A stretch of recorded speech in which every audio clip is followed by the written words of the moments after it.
So I am Jean-Michel Constantin from France.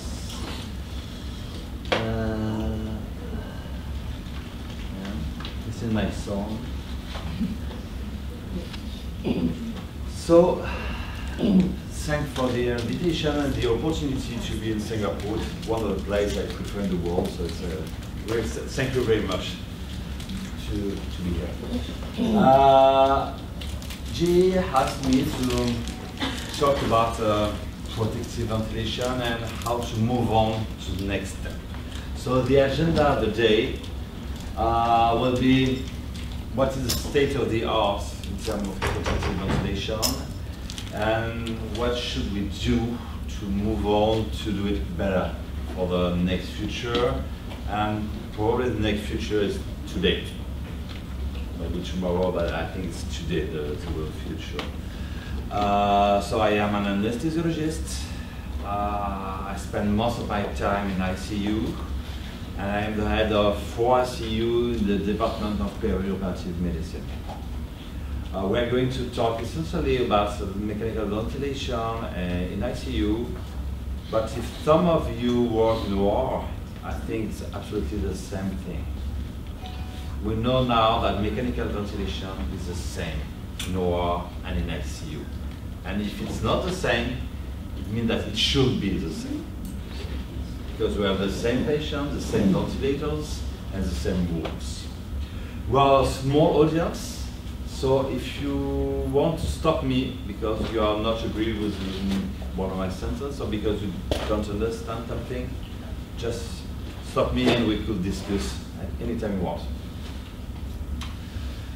So, the topic the relationship today was from protective ventilation. It's what we have learned since early 60s or 70s today, and to personalize ventilation, which is probably what we should do. So to summarize, protective ventilation, what do we know about protective ventilation? In few questions, only few questions. First, the volume. What should we use as standard volume? Do you use volume control or pressure control ventilation in Singapore? Or both? Both. No more pressure, more volume? More volume, I think. Yeah. More volume. In the ICU and the OR? Overall, volume. Volume? Yeah. Okay, like in France. So what is a good standard volume? Probably today. In ICU or in the OR, it's probably 6 to 8 milliliters per kilogram. The history of the volume is 20 years history. Starting with animal model. This slide is from my friend Didier Dreyfus, showing that when this is lung, mice lung, and when you ventilate this lung, after half an hour, you increase lung edema, you create damages. This is a healthy lung at baseline. Half an hour after, the lung is fully hemorrhaged, full of edema. It's dramatic. And this is the concept of volotrauma. I think quite everybody have already saw this picture. The paper is from 1988 by Didier Dreyfus in the Blue Journal. But if everybody have already seen this picture, who remember the total volume used? 10. 10. 39. This is just a pedagogic slide. Nobody used 39 ml kilogram. But it's perfect, just to see what happens if you use large total volume. This comes after years and years of mechanical ventilation, because at the beginning, we never used large total volume. But at the beginning, was created atelectasis. Because when you use small total volume, you create atelectasis. And if you have atelectasis in the lung, in the OR or in the ICU, ICU. You have some lung units closed, unusable for gas exchange. And in the other part of the lung, with open, you are going to promote inflammation because of distension of these ventilated lung units. This can explain this concept, the need of large volume. The history starts in 1963, New England Journal of Medicine, the paper from Bendixen in the OR, and they show that when you use small normal total volume, at the end of surgery, between 1 hour and a half and 2 hours, PO2 dramatically decrease. If you use large total volume, when they use large total volume, PO2 remains stable, PSO2 is lower, and the conclusion of the author is that we should use large total volume with a slight hypocapnia to avoid atelectasis.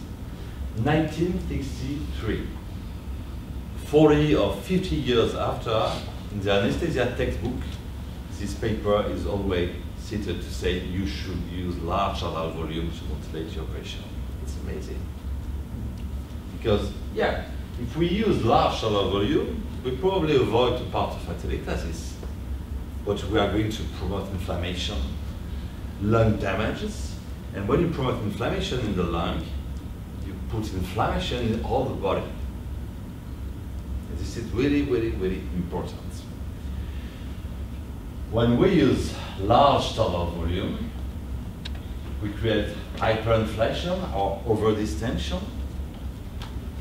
Lung edema is what we see, but what we don't see is lung inflammation. And lung inflammation kills ICU patient and increase postoperative pulmonary complication. It really increase postoperative complication. So at the end of last century, we had some literature, some papers, this one from microRNA, showing that when you decrease total volume from 11 to 7, you decrease all biomarkers of inflammation in the lung. But in the same time, they show that you decrease inflammation in the blood, systemic inflammation. And if you think about why our patients die from ERDS, they die with ERDS, but most of the time they do not die from hypoxemia. They die from multi-organ failure. And what is multi-organ failure? It's inflammation. At the early phase, it's inflammation. After, maybe it can be a non-inflammation, but it's another talk. When we perform the study, the improved study of mechanical ventilation in the OR, I don't know if you have seen the study, when published in the New England Journal of Medicine 3 years ago, where we compare normal total volume, 10 to 12 ml by kilogram and deep, to protective ventilation in the OR, 6 ml kilogram, small PEEP, recruitment maneuver. We show that just by setting the ventilator, we decrease postoperative complication. We decrease the rate of gut fistula, only by setting the ventilator, because we decrease inflammation by decreasing total volume. So it's really important to decrease total volume, both in the OR and in the ICU. This was a physiological study confirmed by the paper from Macho Amato, show that when we use 6 ml kilogram versus 12 ml kilogram, you decrease mortality in ERDS patients.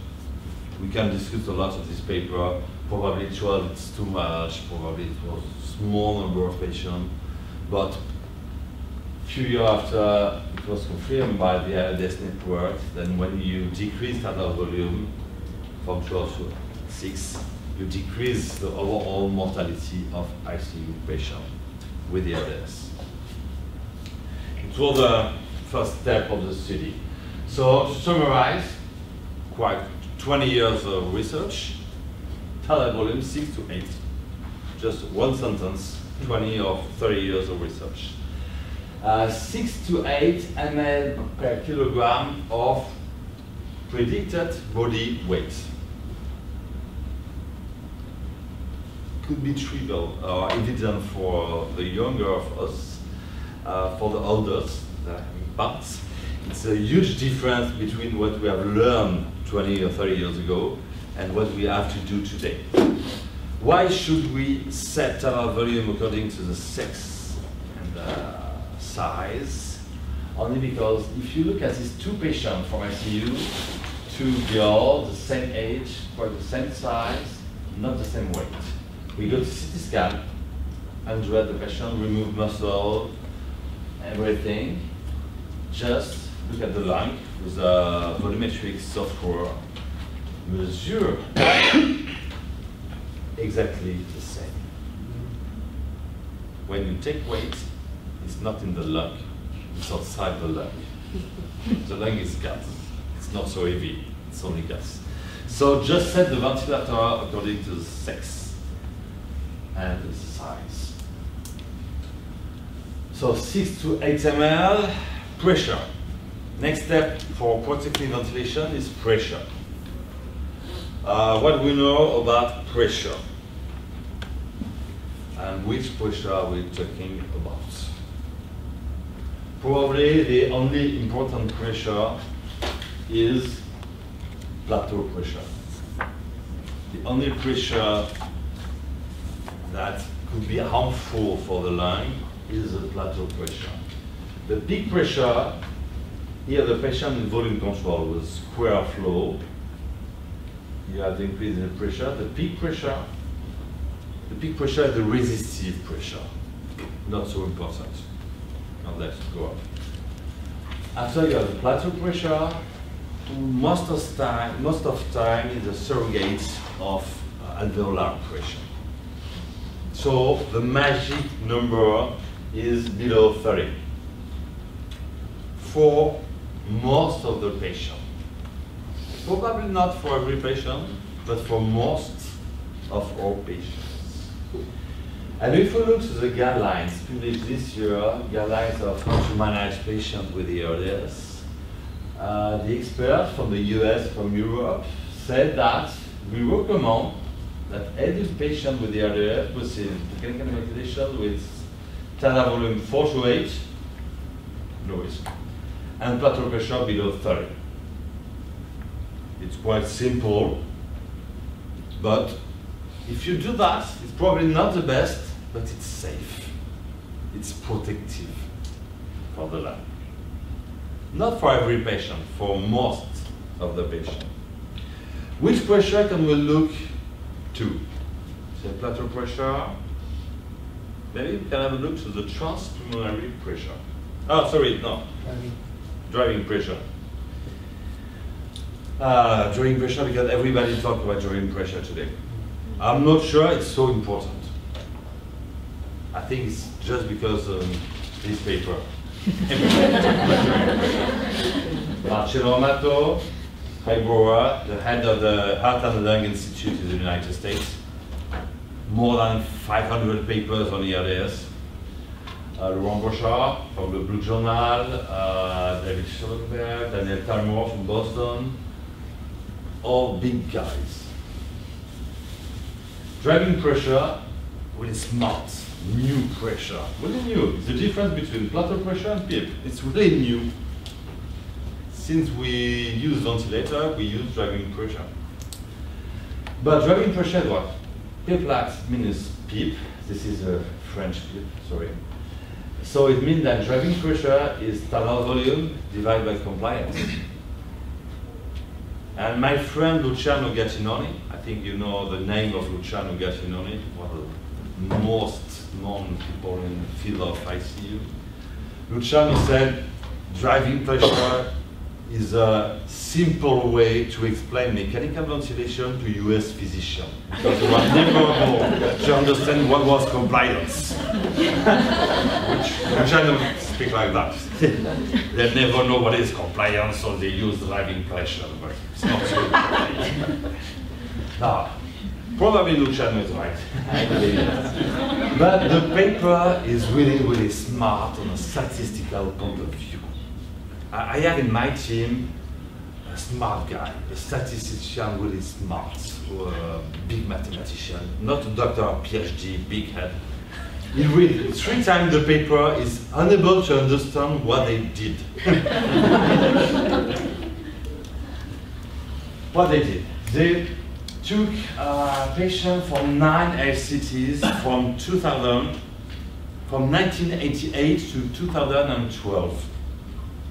Probably we changed something between these 12 or 14 years, but they split all the patients, they shake a lot, and when they pull out, 3 categories. In some patients increase driving pressure even with the same PIP.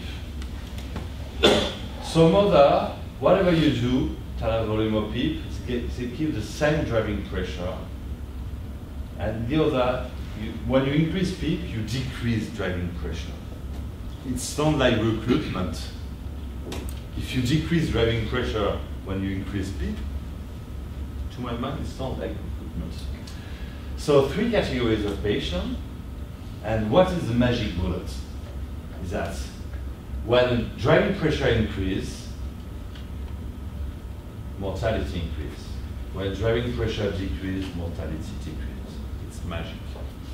In my lab, we're working with cells or with mice, but even with mice, we have higher standard deviation than they have in humans, so I don't know how they have done. Probably they have just moved the driving pressure that is a dependent variable. Driving pressure depends on PIP, tidal volume, and compliance of the patient, and they create a non-dependent variable. It's just a reverse analysis. I'm not sure we have to take care so much of the driving pressure. Today everybody wants to set the ventilator according to the driving pressure because it's a good thing to say in the meetings.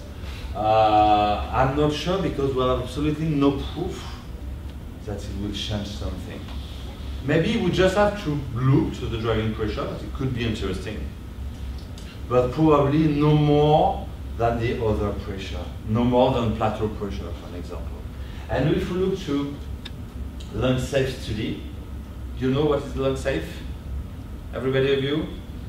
Lung safe was a large international observational study performed in 2013 in 900 ICU, I think, all over the world. In winter, so for North Hemisphere it was February and March 2013, and for South Hemisphere it was July and August. More than 400 patients with acute respiratory failure, and if we look to the criteria involved in terms of mortality of patients, we think that plateau pressure is absolutely the same thing that driving pressure. When it increases, mortality increases. It's no more sensitive or specific. And to move on, but in this paper from Spanish guy, they say that they showed that it was the same thing, driving pressure and plateau pressure. Absolutely no difference.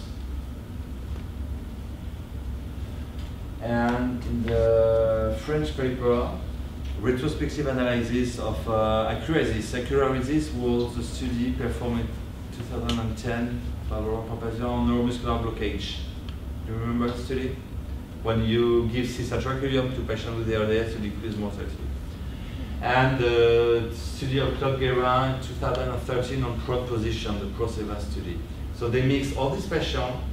All patients have 6 ml kilogram tidal volume. All the patients have a normal PIP, and they show that driving pressure and plateau pressure are absolutely the same. When you increase one, you increase the other one, and you kill the patient. Or patient with a higher plateau pressure and higher driving pressure die more than the others. But probably not so interesting, the driving pressure. Not so interesting. So to move on, I think transpulmonary pressure may be more interesting, at least on a theoretical point of view. Do you use transpulmonary pressure in daily practice?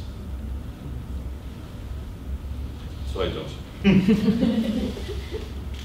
But let's see. Transpulmonary pressure is the difference between pleural pressure and pressure in the mouth or in the tube if you are intubated. In human, we can't measure pleural pressure. You have to put a catheter in the pleural space. It looks like if you put a subclavian catheter in the pleural space, so it's not a good issue. We put an esophageal catheter with a balloon in the middle of the esophagus. And the pressure in the esophagus is a really good surrogate of the pleural pressure. So, for you, you are rest, non-ventilated, the pressure in the mouth is around 0. But you have gas in the lung, the pleural pressure is negative. During the inspiration, the diaphragm contraction go down, create a negative pleural pressure, and the gas go inside. So your transpulmonary pressure is pressure in the mouth, 0 minus pleural pressure, 0 minus 8. The transpulmonary pressure at rest is between 6 and 8 centimeters of water. When you are in the OR, healthy lung patient, just intubated, the pressure in the mouth, in volume control or in pressure control, is probably around 9 to 10 healthy lung. But the pleural pressure is close from 0 or plus 1. So the transpulmonary pressure is 9 minus 1, it's 8. And this is safe. Do you understand the mechanism, the calculation of transpulmonary pressure? Let's go to a patient in the ICU with a peritonitis, 10 days after intubation, hypoxemic, look like semi-earliest. The alveolar, the pressure in the mouth, is 30. This is the plateau pressure. But the pleural pressure is high because you have edema, you have the chest, you have everything, the weight. So it increases pleural pressure. So your transpulmonary pressure is 30 minus 25, it's 5. But if the patient is really an obese patient, with a BMI of 40 or 45, the pleural pressure will increase probably to 35. And if you have a plateau pressure of 30 and the pleural pressure of 35, the transpulmonary pressure is negative. So if you keep the plateau pressure at 30 for an obese patient, you are going to collapse the lung. You think you are safe, and instead you are going to decrease lung volume, which you create active phases. So it's really important. There's one study evaluated setting of PEEP according to transpulmonary pressure that maybe we could discuss after. Study from Daniel Talmor, but we'll discuss this study after. I think transpulmonary pressure is important to understand why some patients fail in non-invasive ventilation or in pressure support ventilation. It's really, really important. Look at this patient. It's in your ICU, ventilated in pressure support.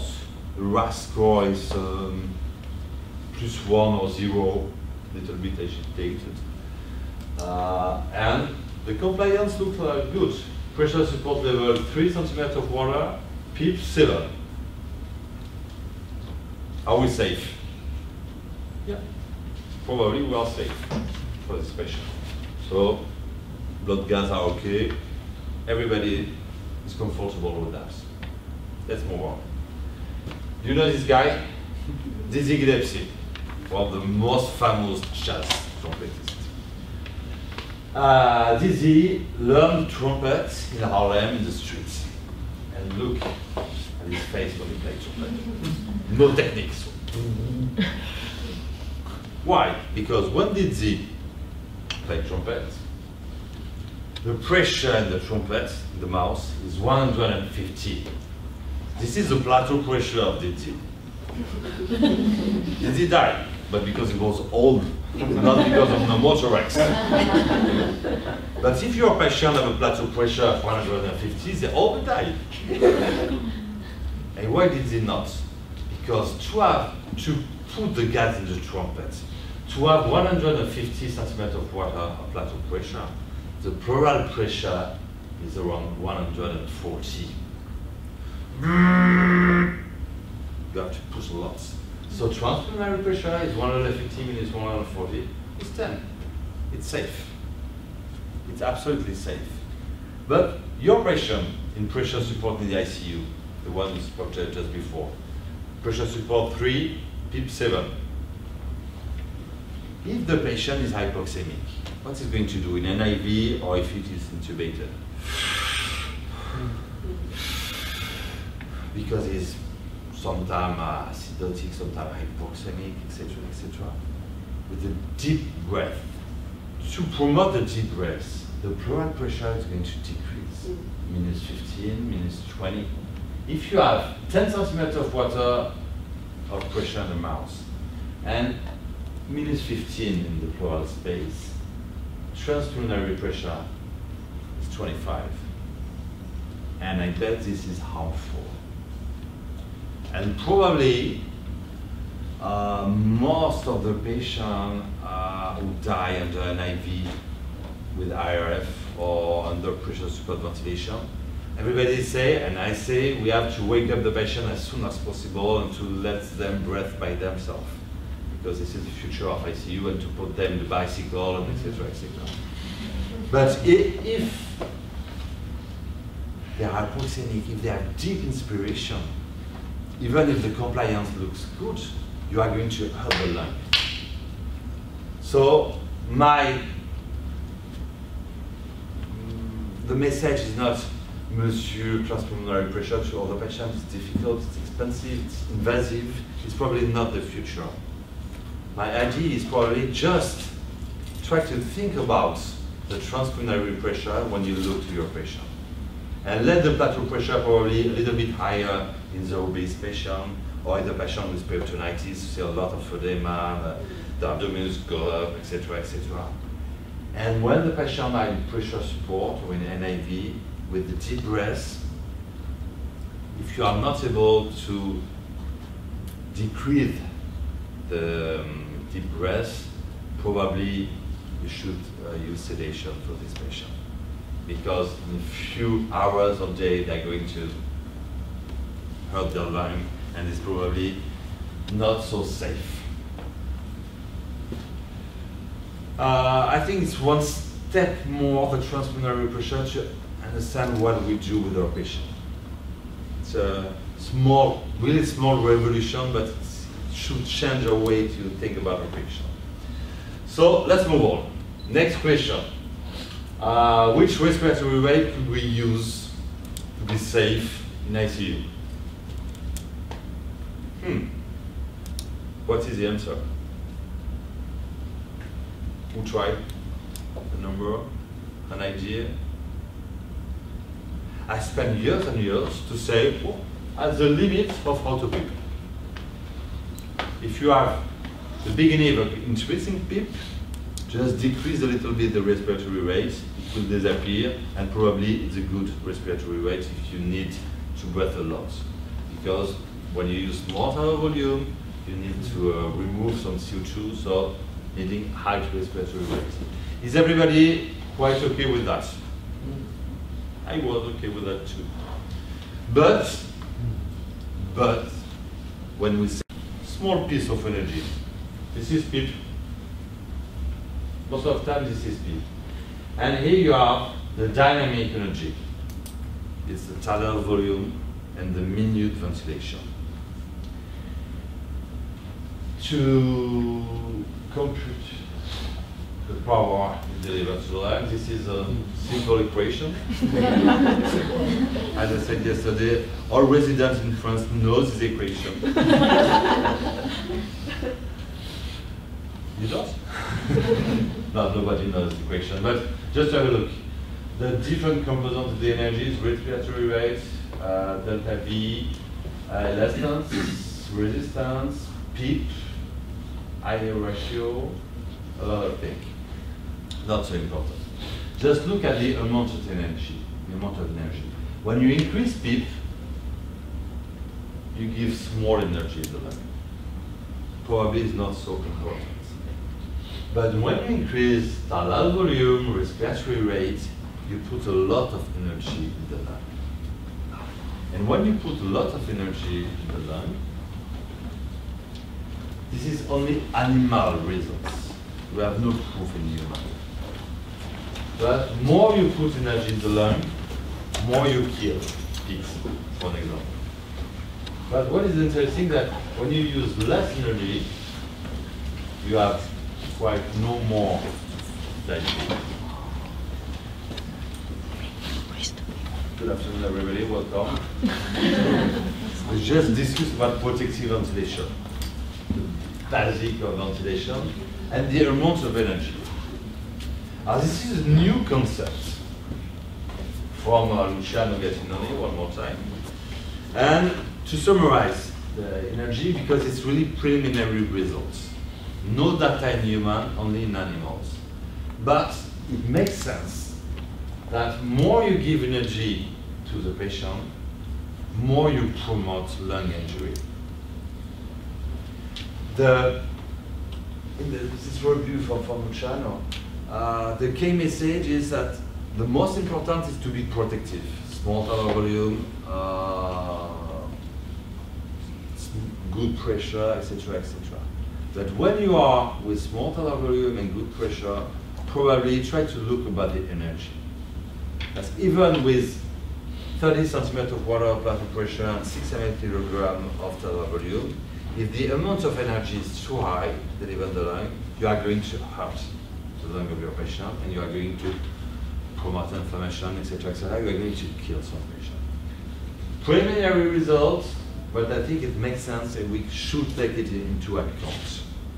Because in the early, at the end of the 90s, we talked a lot about permissive hypercapnia. And after, we learned that we could increase respiratory rate, so nobody talked about permissive hypercapnia. Probably it was not so stupid. Probably we should use a little bit more permissive hypercapnia to decrease the amount of energy we put in the lung. So, to summarize this first part, tidal volume 6 to 8, total pressure below 30, maybe take into account the amount of energy, and try to imagine what is the transpulmonary pressure of your patient when you look at it. It could be, I think it could be interesting. What is the evidence for the other parts of protective ventilation? What is the evidence of PIP?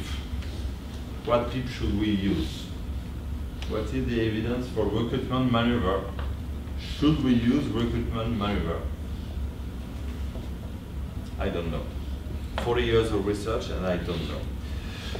Should we use recruitment? I believe yes, but we are going to discuss. I know that some studies, maybe. To talk about recruitment, I would like to talk about ERDS, and to talk about pathophysiology of ERDS. And what is ERDS? I'm going to tell you a story. It's a story for children. Maybe you will not agree. I try to explain my point of view of what is ERDS. When we ask to pathophysiologists in the lab, what is ERDS? I say, it's easy. ERDS is that. Diffuse alveolar damage. It's really easy. Have a look, this is that. No more, never look to lung. But when we go to our patient who died from ERDS, and when we look to the lung of our patient who died from ERDS, this is a paper from Arnaud Schill, which worked in France, but the paper was done in Spain with a Spanish team. This is mild ERDS, moderate and severe, and this is that. 10% of mild ERDS to 50 to 60% of severe ERDS. So ERDS is not only dead, because this patient died from severe ERDS, and 40%, 45% of these patients have no dead in the lung. But the physicians say they have ERDS before dying. So probably ERDS is not only dead. So what is it? And the story for children is probably that ERDS is lung derecruitment. ERDS is a loss of lung units, disappear. Why the derecruitment in ERDS? First of all, because ERDS patients have a loss of gas. When you go to the CT scan, you compare healthy patient to ERDS patient, you have a loss of gas. The gas disappear. Why disappear? Because of surfactant. No, not enough surfactant and not good surfactant in ERDS patient. Because the herbs, the inflammatory herbs of ERDS patient decrease gas volume in the lower lungs, because the stiff chest decrease lung volume. Is what Luciano called in the 80s the baby lung. The lung collapse, loss of gas. And because of iatrogenia, we remove gas of the lung of our patient. Not exactly we, all nurses remove the gas of the lung of our patient. Each 2 or 3 hours, what do nurses in ICU? They came to see the patient and suction the patient to be sure that nothing in the lung. The saturation go down, how does suction the patient? So this is Sweden, the Petit Salpêtrière in Paris, control, endotracheal suctioning. You see whites. All the whites is a loss of gas. It's lung collapse. You perform a recruitment maneuver and you go baseline. Everybody is okay. But look at this ventilator here. What is this button? 100% of oxygen, and the nurse loves this button. Push on the button, and look what happened. Push on the button, wait 1 minute. Oh, much more whites. A lot of whites in the lung. No more volume. Perform a recruitment maneuver. Oh, this is not baseline. So when you use this fucking button, you decrease much more lung volume of your patient. So the key message is remove this button, if you could. I'm not sure it will be with us. You can change the... Yeah, but in my ICU we remove the button. But I think in the US it's impossible. Somebody tells me that it's impossible. No, we should not use this pure oxygen button, it's harmful. And maybe teach the nurses just suction the patient what they need. When the flow is not a good flow, when you have noise, but not systematically. Because you are going to increase the loss of gas in the lung. This is animal, this is human. It's a paper from the team of Laurent Bouchard. This is the worst condition. pure oxygen, disconnect the patient from the ventilator, and this is only when you use the whole of the tube, and this is closed circuit. So we can limit, without pure oxygen, you can limit the loss of gas, but most of the time we lost some gas in the mouth of the patient. So loss of gas is the first part of the recruitment. The second part of the recruitment is tissue excess. Tissue excess is easier this because it's lung edema. Tissue excess is this kind of edema with a lot of protein, a lot of cells, etc., etc. So this is the base of ERDS, so we can do anything with this edema, quite anything. But patients with ERDS are unlucky because they have edema in the lung, and most of the patients are unable to remove the edema because most of ERDS patients have a real alteration of alveolar clearance. Alveolar clearance is the ability of the lung to remove the edema. When you have a cardiogenic edema, if you treat the herbs, the lung remove the water. It's really easy for the lung. But when the lung have ERDS, it's not able to remove the water. So the initial edema, due to the pathology, will stay in the lung for sometimes a long time. But you have initial edema, but you have iatrogenia too. In my ICU, when nurses say to the residents, oh, urine output is down, my residents say, oh, give saline. When the nurse says to the residents, oh, blood pressure decreased, my residents say, oh, give saline to the patient. And more you give fluid to the patient, if they don't need fluid, more you put edema in the lung. And the lung is not able to remove the edema, even the saline edema. So you are going to increase lung edema by unnecessary fluid. So a lot of aeration and tissue excess sound like alveolar recruitment. And I think here there's more or less something like that. So it could make sense when you have de-recruitment to propose to have a recruitment strategy to face off ERDS. So to recruit the lung, when I was resident, my senior teacher said, if you want to recruit the lung, use PEEP. But I'm not sure they were right, because PEEP do not recruit the lung. PEEP is not only able to avoid the recruitment. If the lung is open, PEEP is 2 arms, a lot of 2 arms in the different alveolus, and PEEP try to maintain the lung open, even if you have edema, if you have chest, etc., etc. If you look inside the PEEP with the in vitro camera, you can see the lung open, closed, everything is okay. You induce ERDS by saline lavage, for example. And after induction of ERDS, you have 2 different parts of the lung. This is the non-dependent part of the lung. You have lung collapse at the end of expiration, and you have lung inflation or hyperinflation at the end of inspiration. And in the dependent part of the lung, you have nothing. Even if you put a PEEP, you have nothing. If you perform a recruitment maneuver, second after second, time after time, you can see that you have lung units that reopen. Slowly, because it's slow. The recruitment is time consuming, and when you are looking inside the PEEP, it's really long.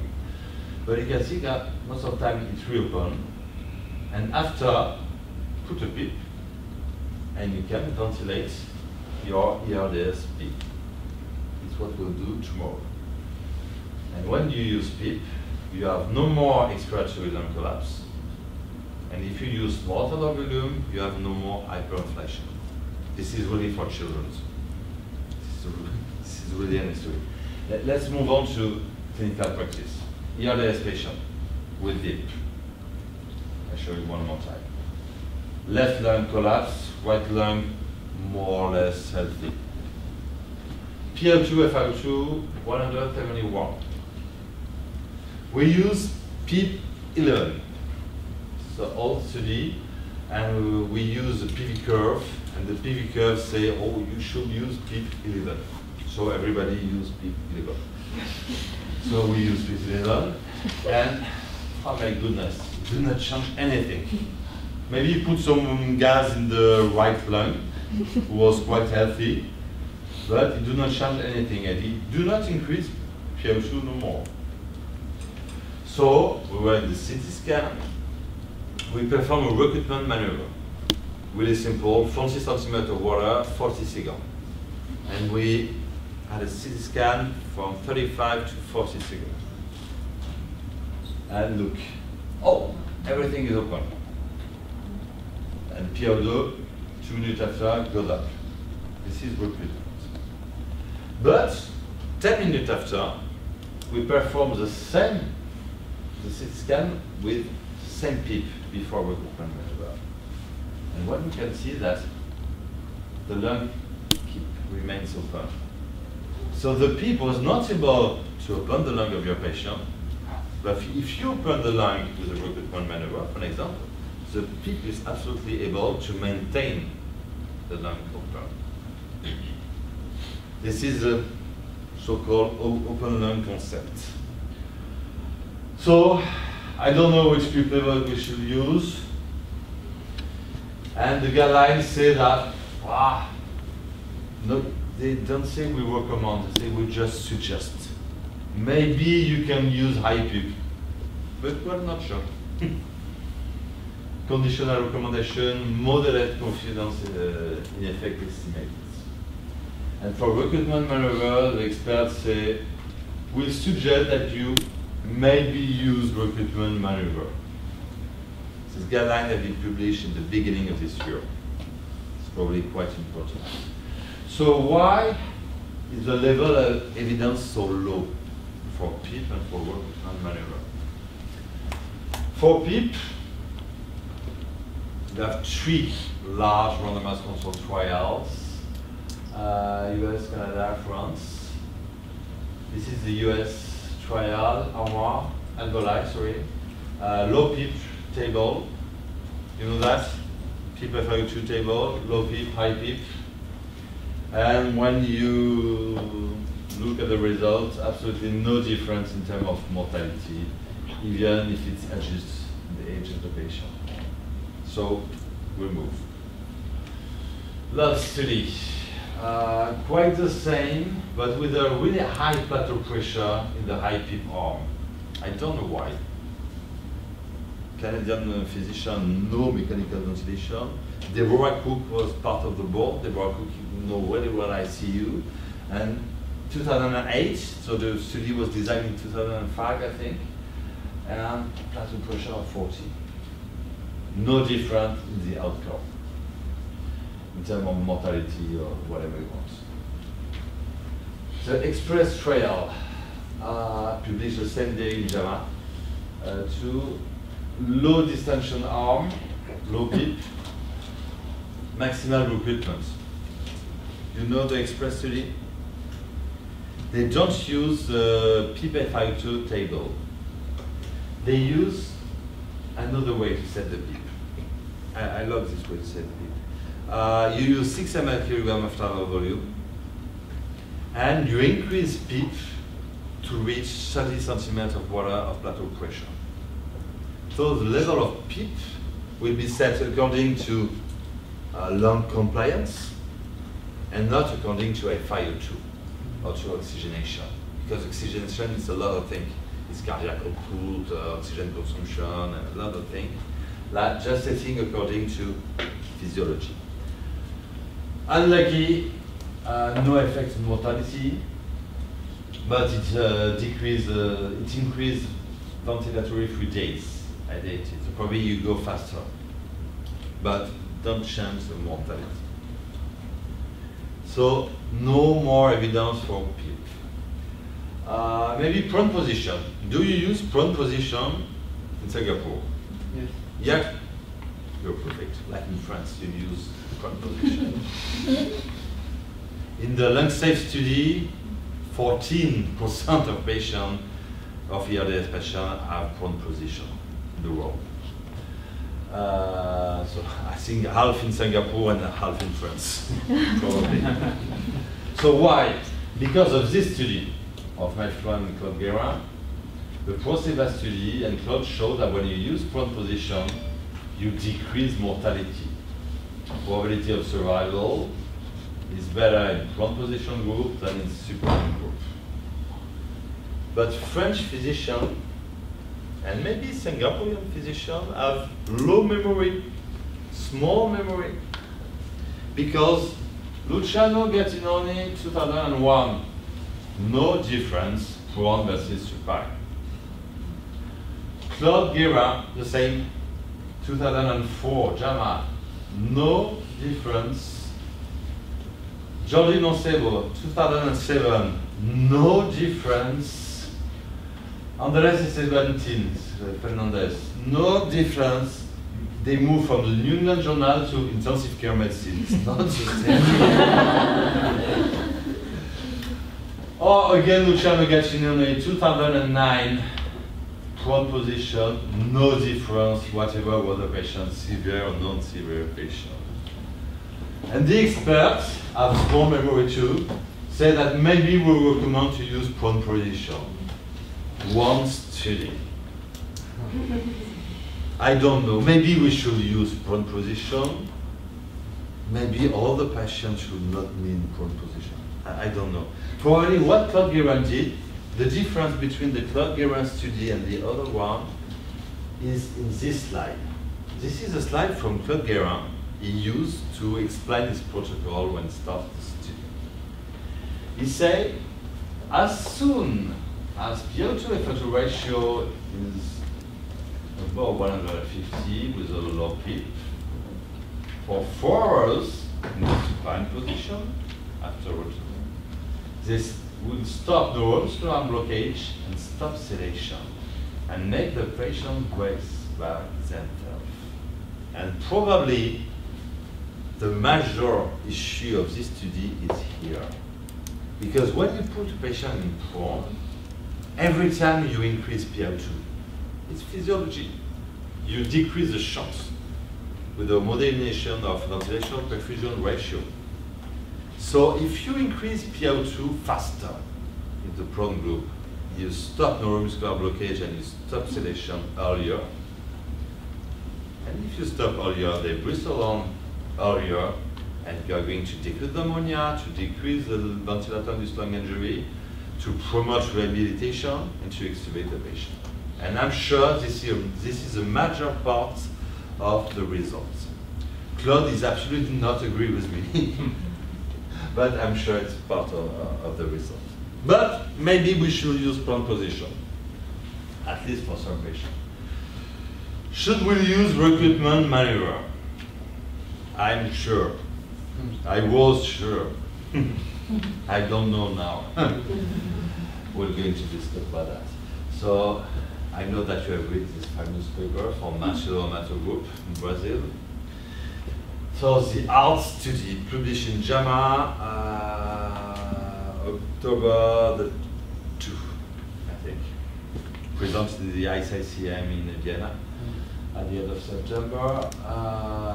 ART study, the largest randomized controlled trial ever done in the field of ERDS. More than 1,000 patients.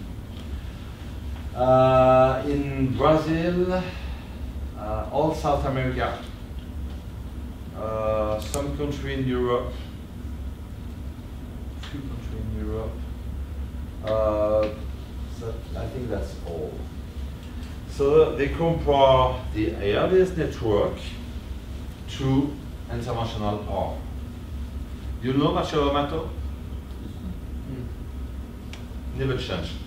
I meet Marcelo, I was a resident, he was a senior. He always looked like the same. I'm older and older, and Marcelo is always the same. Marcelo worked on recruitment since years and years. So it's really hard recruitment maneuver in pressure control.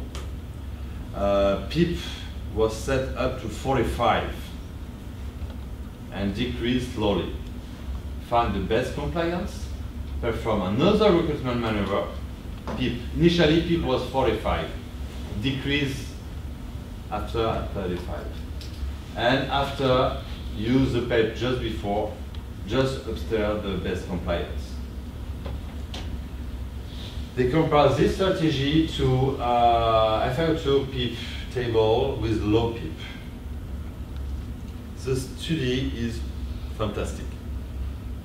Well conducted with a real ERDS patient, with severe ERDS patient, one of them. I don't know if all ICU were experts in the field of ERDS. I'm not sure. I'm sure of the opposite. Most of the ICU involved in the study have never participated to one study on ERDS. But they were not able to recruit enough patients in Brazil, so they opened to a lot of studies. But maybe they done correctly. If we look to the data, plateau pressure were okay, tidal volume were okay, no issue in this way. 1,013 patients, 1,010 the final analysis. Everybody has read this paper? And I was in Vienna when he presented results, so we were in the room waiting for the results. My goodness, lung recruitment kills patients. I spent 15 years talking about recruitment, and it kills patients. I think we need to change the job. Maybe I will be a skipper on the sailing boat in the summer. It's difficult to believe, but it kills patients. I was sure it would be negative. They show us a lot of data. I tried to find a lot of explanation, difficult explanation. Why we kill our patient? Marcello tried to find results, or maybe we include the patient too late. Probably. The onset of ERDS was 3 days, from day 0 to day 3 for the inclusion. I think 3 days late for ERDS. And probably the lung structure at day 3 is not the same that at day 1. And when you change the structure of the lung, when macrophage promote reparation, promote fibrosis, and probably at day 3 you can have a little bit of fibrosis, and you perform recruitment maneuver on the fibrotic lung. It's dramatic. He said that most of the patients need norepinephrine before recruitment maneuver. They need a lot of fluid at the beginning. He said that next slide is fantastic. Never try to do that. If you do what he have done, you never find a journal in the world who will accept. This is JAMA.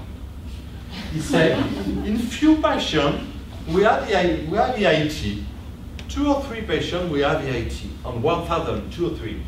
And he said, because some patients were not paralyzed, well, we saw that with the EIT in some patients, we have double triggering. And when you have double triggering with high PEEP, the ventilator show you 6 ml by kilogram. Even the best ventilator of the world show you 6 ml by kilogram. But if the patient takes 6 and 6, you will have 12 in the lung. It's true. But I'm not sure that he could explain that you are going to kill patient with recruitment maneuver. My point of view is not mine. Say, when you have doubt of something, remember what your master said. And Luciano Gattinoni said, only half of the patients are recruiters. This paper from the New England in 2006, Luciano performed 2 CT scans, one with PEEP 5, one with PEEP 45, just one slice. And he showed that in half of the patients, you decrease the derecruitment by moving from 5 to 45, and in the other patient, you do not decrease, you do not change anything. Hyperinflation. And I believe that the result could be explained by this way. And if you use really high, really aggressive recruitment maneuver in patients who are not recruiter, it could be dramatic. We're going to discuss about this point after. So to conclude, no evidence for PIP, small evidence for prone position, really small evidence for prone position. No evidence for recruitment. No efficient drug, except maybe neuromuscular blockage, and I'm not sure. The new study is ongoing in the US, neuromuscular blocker versus placebo, and I'm not sure that we'll have the same result that we had in France. So what could we do with the other patient? Just give some oxygen and we leave them alone. You will not die in my ICU. Go die at home, it will be better for you. It's one issue. The other is maybe to say, maybe we are wrong. Maybe we are wrong because there's not only one ERDS, because there are a lot of ways to have ERDS. Probably, ERDS due to pancreatitis is not the same that pneumonia, which is not the same that aspiration or of ventilator acute pneumonia or a lot of transfusion or something else. Maybe all these patients are different. And maybe all these patients have different ERDS. And if all the patients have different ERDS, probably all the patients should not be ventilated in the same way. This is one way to think about the result of all these negative studies. And I believe that we should go in this way. But today, or the last years, it was quite difficult. Now, we have tools to move on, and I propose you to discuss about that. What could we do to think about different ERDS in our patient? You want to make a break, or it's okay? For me, it's okay. But if you want to stop a few minutes, we can stop. Break is It's you. So, just before the break, we said that probably we have different ERDS patients or different patients with a different ERDS. The definition of ERDS is quite old. And since years and years, we said that this definition was not the good one. Not accurate. Too bad. Old definition, old slide. With your run, really old slide. We move on to the new definition, the classification of Berlin. This is the Berlin. I use this slide in France and in Europe to say that it's really easy, it's not Chinese, and I put this slide.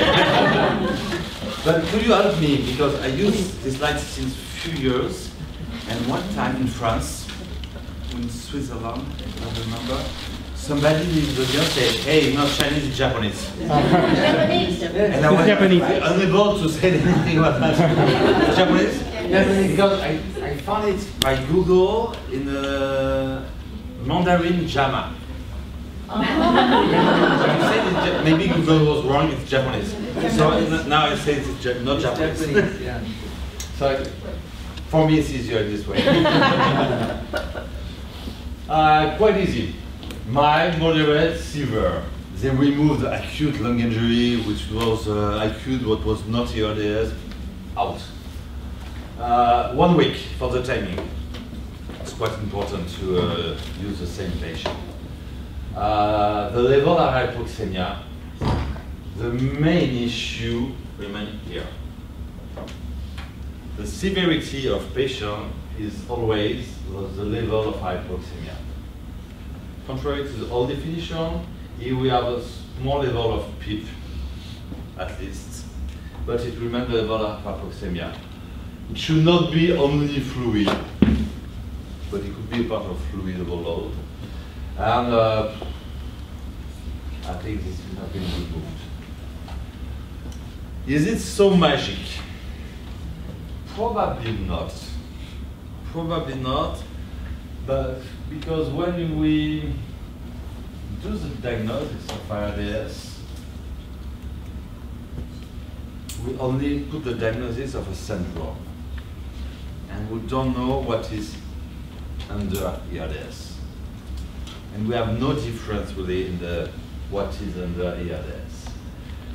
So there is some difference. The other one is pulmonary versus extrapulmonary ARDS.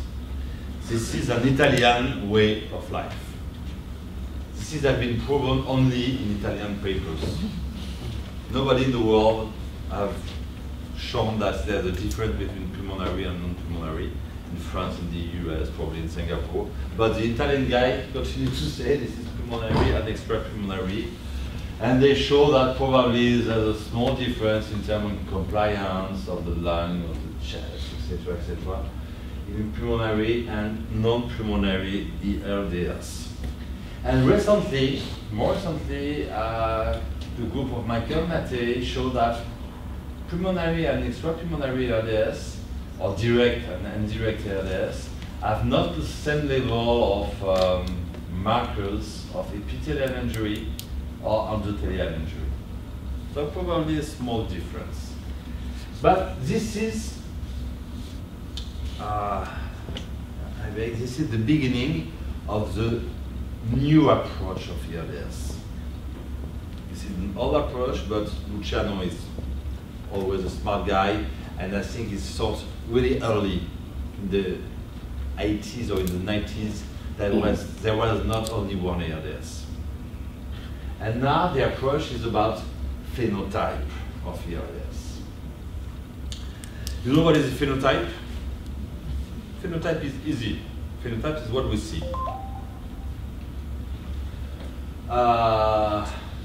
This could be two phenotypes due to chest X-ray.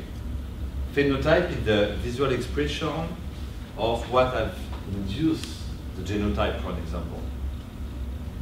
The phenotype is you and me, what we can see. It's only general. But it's probably really important to find the different phenotype, at least of ARDS, because we're talking today about ARDS. Why? Because if we know the different phenotype, we maybe could discuss the risk factor and the prediction of ARDS. Do you know the PETAL network from the US? From years and years, ICU in the US were in the ARDS network. It was a part of the NIH. And the NIH give millions and millions to promote study on proposition, on PIP, on whatever you want. Most of these studies were negative. I show you a lot of this study. And they say, stop. Now we're going to try to avoid the development of ARDS, to perform the prediction medicine, to try to treat before, because no more money after. So prevention and early treatment of acute lung injury, PETAL network. It's a new ARDS network. And maybe we can tolerate therapeutic, and maybe some save life. So which phenotype of ARDS have we got? Probably there's not only one. The older phenotype is PaO2, FaO2. This is the older phenotype that we use daily to split patients in mild, moderate, and severe ARDS, for an example. Due to PaO2, FaO2. And if we look to PaO2, FaO2 ratio, probably it can split patients in severe and not severe, more or less. Because every time when we talk about severe ARDS, in fact, we talk about severe hypoxemic patient. And it's not necessarily the severity of the patient. I'm not sure that the level of PO2 is a good surrogate of mortality risk in all ERDS patients. We're going to discuss about that. So, because low PO2, FiO2, it's only shunt. It's only shunt. And we always talk about PO2, FiO2 ratio when we talk about ERDS. And I'm not sure it's a good way to go. If you look to what do our friend in cardiology, from the 60s to today, for myocardial infarction, they move from LDH, CK, troponin, etc., etc. And they decrease mortality, because when you have a slight increase in troponin, you go to the interventional ward, and you can save life. From the 60s to now, what have we done in the ICU? We just have looked at the PO2. It's cheap. Troponin is really expensive, PO2 is cheap, yeah. We do not save life at all. Because when we look to the randomized controlled trial, mortality decreases over a year. Because it's more and more expensive to perform a trial. So the patient too old, we remove. The patient with too much cancer, we remove. Too big, we remove. At the end, the young patient with ERDS, the mortality decreases. One safe study, which is observational. So all our ICU patients, mortality is 45%, like in the 80s. Oh my goodness. And we still think that we should give different therapeutic approach according to the PO2 FiO2 ratio.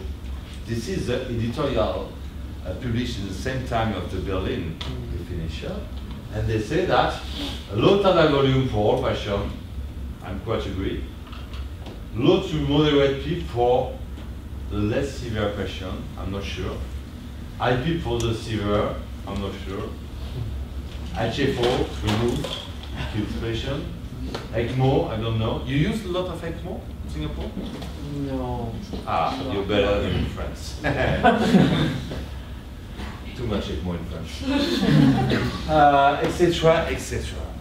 And I'm not sure that looking only to PO2, FiO2, we are going to save a lot of life. So could we do better in terms of phenotypes? My point of view is that maybe the lung morphology could be a phenotype. This is really old CT scan when I was resident. And I was resident, and I saw these two patients with ERDS. And to my point of view, it was impossible to say, I'm going to set the ventilator in the same way for these two patients. They are not the same, but they are in the same studies. They are both in ERDS study. And I beg, they are not the same. I was young, and this kind of phenotype, what we call now phenotype, it was not a phenotype at this time. It was just lung morphology. Was published by two groups, Jean-Jacques Houby in Paris and Luciano Gattinoni in Milan. They are not so young. And they say that this patient are different. And we know that this patient have a different response in terms of PEEP. We have a lot of studies show that when we use high PEEP in focal patient, we are going to promote hyperinflation, right heart failure, and it's bad. If you use high PEEP in non-focal patient, in diffuse patient, probably it's good. We have the same physiological data on recruitment maneuver. If you perform recruitment maneuver in diffuse ERDS patient, it's absolutely not the same result that in focal ERDS patient. And it's what Luciano said, that some patients are recruiter and some of them are not recruiters. And probably this is important. This is a CT scan of a focal patient with color encoding. Why we use color encoding? Because when with our eye, we are not able to split hyperinflation from normal lung. It's always black. And when you look to CT scan, you say, okay, it's normal. But it's not every time normal. This is non-aerated, poorly aerated, normally aerated lung. Zip. We put some beep, then. Or purple. Purple is hyperinflation. We perform a recruitment maneuver. Non-aerated tissue disappear, but there's purple everywhere. And after the recruitment maneuver, 10 minutes after, it remains on purples. So when you perform a recruitment maneuver in patients with focal ERDS, you perform hyperinflation maneuver. Hyperinflation is pneumothorax, is inflammation, is a lot of things that we should avoid. The same with the non-focal ERDS. You can see that little bit of purple during the recruitment maneuver, no more after, and the lung is open. So the response to recruitment maneuver is really different from focal to non-focal ERDS. But when I show this slide to my residents in the hospital, in the university, say, okay, but it's a little bit old school. Maybe you can show us something much more interesting, a kind of new concept. So we are in Singapore, it's the most modern city in the world. So I need to show you new concepts. I have new concepts. Do not come from France, came from California, and it's easier to sell this concept to your resident with Caroline than with Luciano and Jean-Jacques Ruby. Caroline is more easier to sell. What did Caroline with Michael Matthews in San Francisco? They take patients from the ARMA and alveoli study. ARMA is PIP, alveoli is tidal volume. They removed the patient of the 12 ml arm of the alveoli, and they took all these patients. They are in San Francisco, really good, really smart statistician too. So here you have the data, quite well, 500 patients in each arm from each cohort. And they asked to the statistician who don't know the patient. Statistician, you know his computer, you know mathematics, you don't know what is the patient. They just give him the table and then the individual data and asked to the statistician, do you think there is different categories of patients? And to respond to the question, the statistician used a Bayesian approach. So when you do the Bayesian, it's new kind of new mathematical model. You can test different hypotheses and try to respond with a quantitative approach. So statisticians say, in both cohorts, ARMA and alveoli, if we use two classes of ERDS, we have a real difference in two classes. If we try to use 3, no difference. 4, no difference. 5, no more. But on a statistical point of view, we have 2 different populations of ERDS. But it's only statistical. Bayesian statistical approach. Really smart. So after that, they perform a class analysis. I am not a statistician. Class analysis, you put all the data in the model, and according to the 2 phenotypes, you are going to try to see what's different, what can split the data from phenotype 1 to phenotype 2. And it's what they've done in this figure, phenotype 2, phenotype 1. If you look to BMI, for an example, BMI is the same in phenotype 1 and phenotype 2. Okay, we don't care about BMI or the other expression. If we look to PO2 FO2 ratio, is not so accurate to split phenotype 1 and phenotype 2 patients. But if we use IL-6 or IL-8 markers of inflammation, we have a huge difference between phenotype 2 and phenotype 1. If we use bicarbonate, we have a huge difference.